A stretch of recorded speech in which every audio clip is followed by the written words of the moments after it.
জগন্নাথ স্বামী নয়ন পথগামী, নয়ন পথগামী ভব তুমি।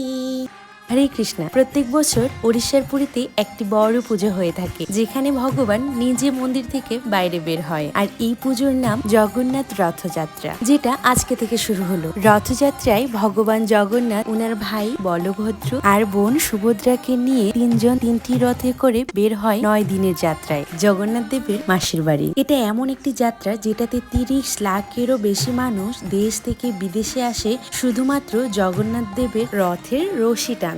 কারণ সবাই মনে করেন ভগবানের দর্শন করলে পাপ মোচন হয় আর মুক্তি মিলে। এটা শুধু একটা রিচুয়াল না, আত্মা পরমাত্মারও মিলন হয়। 3টি আলাদা আলাদা রথ বানানো হয় প্রত্যেক বছর। নন্দী ঘোষ ভগবান জগন্নাথ দেবের জন্য, বলভদ্রের রথের নাম তালধ্বজ আর সুভদ্রাজির জন্য দর্পলনী। এই রথযাত্রা শুধুই রথযাত্রা না, এটা লিভিং ট্রেডিশন, যেখানে ভক্তি, কলা, সম্বন্ধ আর পরমাত্মা সবকিছুই একসাথে থাকে। জয় জগন্নাথ। হরে কৃষ্ণ।